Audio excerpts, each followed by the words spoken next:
12장 1절부터 26절까지는 제사장과 레위인들의 명단을 소개해주고 있습니다. 1절부터 7절까지는 바벨론 포로에서 1차로 귀환한 제사장들이에요. 이들이 했던 일은 성전을 재건했던 일이죠. 다 무너져 있던 성전을 다시 지어서 그곳에서 이제 예배를 인도하는 역할들을 했어요. 예부의 방해가 있었지만 그래서 그것 때문에 16년 동안에는 성전의 공사가 멈춰졌지만 그럼에도 불구하고 그들이 하나님 은혜 가운데 성전을 잘 지었죠. 스룹바벨은 제사장은 아니었지만 포로 기항과 또 성전 건축을 할 때 주도적으로 역할을 했던 사람이죠. 예수아는 이제 대제사장이고 이제 이들을 통해서 이제 이스라엘이 어떤 삶을 살게 됩니까? 성전 공동체 중심. 그래서 성전을 중심으로 해서 살면서 하나님께 예배하는 삶을 살게 되는 거죠. 이스라엘을 재건하는데 초석이 된 인물들이에요. 스룹바벨과 예수아 그리고 제사장들 명단 1절부터 7절까지 있는 사람들이 그 1차 때 그런 어떤 초석이 되었던 이런 인물들이죠. 이런 사람들의 헌신을 통해서 어떻게 돼요? 오늘이 있는 거잖아요. 26절에서 보면 다른 제사장들, 레위인들의 명단을 이야기해주고 있는데 오늘이 있기 전까지는 이제 과거 헌신하고 수고했던 사람들의 섬김이 있었던 것이죠. 그것을 이제 1절부터 7절까지를 통해서 느헤미야가 알려주고 있는 거예요. 여러분 우리 초지동산교회도 2년 3개월 되어 가는데 여기 있기까지 처음에 수고한 이들이 있어요. 어떤 교회가 돼야 되냐, 교회에 대해서 고민하고 또 어디에서 시작해야 되냐, 또 교회가 이제 장소가 정해졌을 때 어떻게 인테리어 해야 되냐, 그리고 또 인테리어 할 때 같이 돕고 섬기고 또 같이 교회를 위해서 기도하고 그렇게 움직였던 이들이 있어요. 함께 기도하고 함께 수고했던 이들, 또 파송해 주었던 기쁨의 동산교회가 큰 수고를 해줬죠. 함께 기도해주고 또 헌금도 해주고 또 섬겨주고 우리 집사님 같은 경우에도 매일마다 오셔가지고 교회 우리 인테리어 할 때도 계속 이렇게 섬겨주셨던 이런 분들이 있어요. 그런 분들이 그 초석이 되어줬기 때문에 우리 교회가 형성이 되어진 거잖아요. 그러니까 우리가 그 교회를 이루어갈 때 처음에 그 했던 이들을 기억하는 거죠. 그리고 그때 처음 가졌던 마음들, 그 정신들, 이제 그게 어떻게 될까요? 계승되어져야 되죠. 그리고 우리는 이제 그런 것들이 잘 이어져 가도록 또 다음 세대에게 우리의 어떤 눈물의 기도들, 그런 헌신들을 하고 살아가야 될 거예요. 우리 한국의 교회를 봐도 그렇죠. 한국의 교회가 처음에 여러 선교사님들이 오셔서 다 이 엄청난 헌신을 했잖아요. 20대 때 초반에 그 결혼도 하지 않는 사람들이 온 그런 여자 선교사님들도 있었고 또 남자 선교사님들도 보면 그 20대 초반에 그런 그 의사 이런 명문대 막 이렇게 편안하게 그렇게 학교를 나와서 편안하게 살 수 있는데도 불구하고 그 척박한 이 한국 땅에 와서 교회를 세우고 또 이 나라를 복음을 이끌기 위해서 엄청난 헌신을 했어요. 순교의 어떤 제물이 되었죠. 우리가 이제 그 이후에 세워진 교회, 그래서 우리가 지금까지 은혜를 누리게 되었는데 우리는 어떻게 돼요? 그때를 잘 기억해야 돼요. 그래서 그 복음의 정신이 잘 이어지도록 우리도 또 다른 징검다리가 돼야 되겠죠. 그래서 이 느헤미야는 이 성벽이 완성되고 성벽 봉헌식을 앞두고 그때 처음 했었던 제사장들의 이 명단들 그리고 스룹바벨 그런 사람들을 언급해주고 있는 거예요.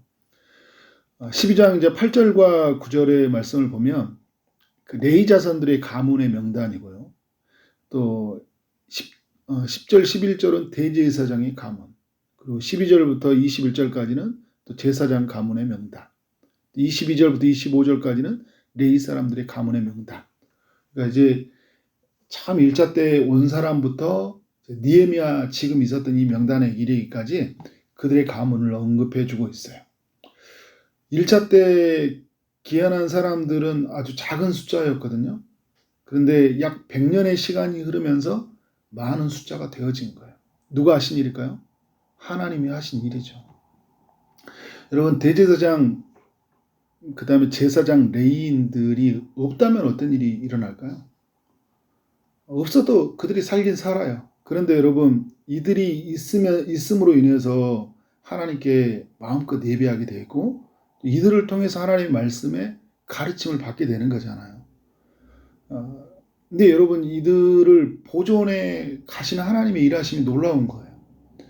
바벨론 땅에서 그들을 또 보존했고, 그 바벨론에서 돌아오도록 그들의 마음을 일깨웠잖아요. 그들이 돌아오지 않았다면 여기에서 누가 이 일을 하냐는 거죠. 누가 말씀을 가르쳐요. 돌아오는 게 중요한 게 아니라 돌아와서 어떻게 사느냐가 중요한데, 어떻게 사냥할 때 이스라엘이 중심에 뭐예요? 예배를 중심으로 살아야 되잖아요. 성전을 짓고 예배를 드려야 되는데, 그 예배를 드릴 때 내가 하나님을 온전히 예배하려면 어떻게 해야 돼요? 하나님 말씀을 온전히 알아야 되잖아요. 이런 역할들을 하나님이 제사장 레위인들을 통해서 하셨잖아요. 하나님의 일하심이에요. 제가 자주 표현하는 게 있죠. 하나님이 전적으로 일하셨다. 그럼 우리는 어떻게 해야 되냐? 그 일하심에 전적으로 참여해야 된다. 오늘 제사장, 레위인들 이런 사람들을 번성케 하신 하나님의 일하심, 남겨두신, 그리고 바벨론에서 돌아오게 하신 하나님의 일하심이라면 하나님의 백성들은 어떻게 해야 돼요? 그 일하심 앞에 전적으로 참여해야 되죠. 그러니까 대제사장, 레위인들은 자기의 본분을 따라서 말씀을 잘 가르쳐야 돼요. 그리고 백성들은 어떻게 돼요?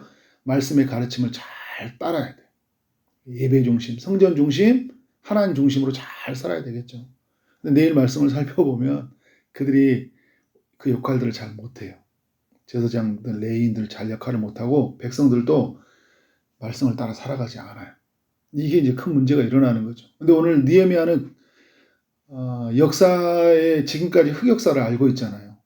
하나님 말씀을 따라 살지 못했던 것으로 말미암아 이 이스라엘이 엄청난 시련을 겪고 있었다는 걸 알고 있어요. 성전, 성벽 왜 무너졌어요? 말씀을 따라 살지 못했기 때문에, 하나님을 예배하는 삶을 중심으로 살지 못했기 때문에 이런 일이 일어난 거잖아요. 그래서 하나님의 사람들은 하나님 말씀에 즐거이 또 전하는 사람들 역할들을 다 하고, 또 백성들은 어떻게 된 거예요? 말씀을 순종하고 살아가야 된다. 이걸 우리에게 지금 알려주고 있는 거죠. 그래서 27절 이하의 내용은 성벽 봉헌식에 관한 이야기예요. 성벽 봉헌식. 봉헌하다, 바친다, 이 의미를 가지고 있는 거죠. 성벽을 바친다. 성벽을 지어진 사람들을 바친다. 이런 여러 가지 의미를 다 담고 있는 거예요. 왜 바치는 거예요? 이 성벽이 누구 겁니까? 하나님 거잖아요. 하나님 거니까 하나님께 바치는 거예요.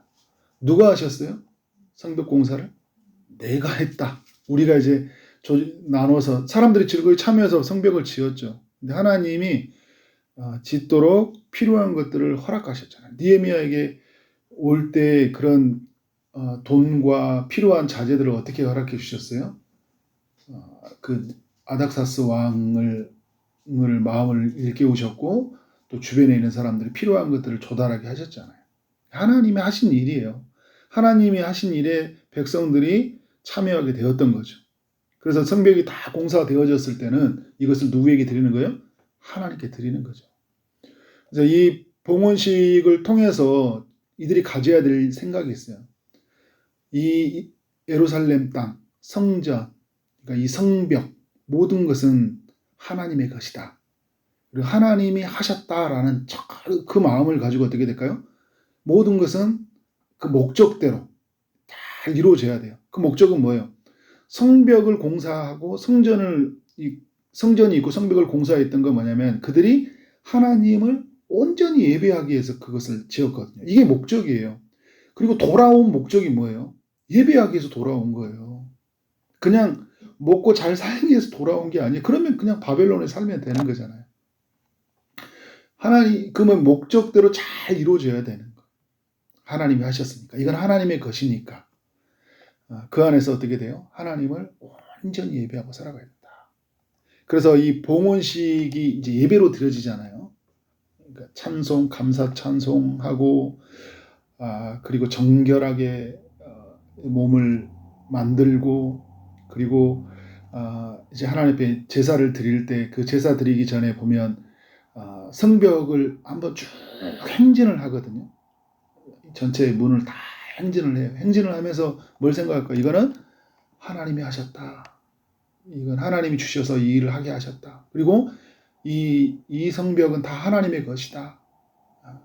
하나님이 우리를 지켜주셔야 된다. 에스라서 말씀을 보면 하나님이 울타리가 되어주셨다라는 표현이 있어요. 에스라로 가보면. 결국 성벽이 만들어졌지만 하나님이 막아주지 않으면 우리는 어떻게 돼요? 예부의 침략에서 성벽이 있다고 해서 이겨낼 수 있는 거예요? 또 적군이 와서 무너뜨리면 다 무너질 수밖에 없는 것들이잖아요. 하나님이 지켜주셨다라는 마음을 가지고 이제는 어떻게 된 거예요? 하나님만을 예배하고 살아야 된다. 그래서 오늘 보였던 것처럼 어때요? 노래하고 모든 악기를 가지고 노래하고, 그러니까 그 레인 사람들의 역할들이 있잖아요. 노래하는 사람들 여러 각자 있거든요. 그 은사를 따라서 섬기고, 제사장은 그 제사장의 역할들을 다 하고, 그리고 백성들은 어떻게 된 거예요? 말씀을 앞으로 나아갈 때 같이 함께 노래하고 함께 말씀을 듣고, 그래서 하나님을 온전히 예배하며 살아가야 된다는 거죠. 그래서 43절 26절도 그렇고요. 43절도 그렇고 44절도 보면 그 즐거움이라는 단어가 계속 반복이 돼요. 하나님도 즐거워하신다. 그러면서 우리 백성들로 하여금 즐거워함으로 하나님을 예배하라 이야기를 하고 있어요. 그러니까 여러분, 이게 우리가 하나님 앞에서 그 예배한다라는 것은 단순히 오늘 이 예배를 통해서 내가 이 성벽을 안전하게 살기 위해서 예배 드리는 게 아니잖아요. 내가 복을 받기 위해서 예배 드리는 게 아니라 하나님이 이미 복이 되셨잖아요. 그죠? 이미 우리에게 허락해 놓으신 게 있어요. 그 안에서 어떻게 되는 거예요? 우리가 즐거움으로 누리는 거예요. 즐거워하는 거예요. 하나님 안에서. 그래서 그 즐거워하는 그 예배를 드리며 사는 것이 하나님의 백성이에요. 다시 정리하면 이 모든 것은 하나님이 하셨다. 이것은 하나님의 것이다. 우리는 어떻게 된 거예요? 하나님을 즐거워함으로 예배하며 사는 것이다. 이것을 위해서 제사장들이 세웠고 레위인들이 세워졌고 이것을 위해서 하나님이 그들을 남겨놓으셨고 여기까지 이르게 하셨어요. 그리고 이제 백성들은 어떻게 되고요? 모두는 이 본래의 목적대로 잘 지어져 가는 거예요. 여러분, 이게 우리에게도 해당되는 이야기잖아요. 이때를 위해서 하나님이 우리 교회를 짓고, 이때를 위해서 저를 세우고, 그죠? 이때를 위해서 여러분을 이곳에 오게 하신 거예요. 우리가 만나서 우리끼리 인간관계 잘 맺고 살려고 하나님 만나게 하신 거 아니죠. 우리는 이곳에서 뭘 해야 돼요? 하나님을 예배하는 거예요. 완전히 예배하는 거예요. 어떻게 예배하는 거예요? 즐거움으로 하나님을 예배하는 거예요. 그래서 완전히 우리를 통해서 하나님이 높이 올림을 받으셔야 돼요. 그때 하나님이 우리 가운데 이것을 보내신 목적, 우리를 세우신 목적, 이것이 이루어지는 것이잖아요. 그래서 또 다른 사람들이 우리를 통해서 어떻게 될까요? 하나님을 예배하는 사람으로 나오게 된다. 그런 삶이 우리 가운데 이루어지기를 축원합니다. 그런 은혜가 우리 안에서 이루어지고 또 많은 사람들이 우리가 만나는 하나님을 만나는 그런 역사가 있기를 소망합니다. 같이 기도하도록 하겠습니다. 하나님 아버지, 느헤미야 12장을 통하여 우리 모두에게 교훈해 주셔서 감사합니다. 하나님께서 교회를 세우시고 하나님 나라를 이루어 가시는 속에서 우리를 불러주셔서 감사합니다. 하나님, 우리가 부르기 전에 누군가의 또 부르심이 있었고 그들의 기도와 그들의 땀과 눈물이 있었습니다. 그들이 세워진 그 교회에 의해서 우리가 은혜를 누렸고 우리가 또 이렇게 교회라는 또 은혜를 또 갈망하면서 또 누군가에게 은혜를 베풀고자 합니다. 주님께서 그 아름다운 마음들이, 그 하나님을 향한 헌신들이 계승되어져 가게 하여 주시고 우리가 그 주인공들이 되어질 수 있도록 역사하여 주옵소서. 우리가 하나님을 온전히 예배하며 살기를 원합니다. 정말 하나님만을 의지하며 또 하나님만을 높이며 살게 하여 주옵소서. 모든 것이 주님의 것임을 알고 또 주님이 하셨다는 것을 알고 즐거움으로 예배하는 주의 권속들이 되도록 인도하여 주옵소서.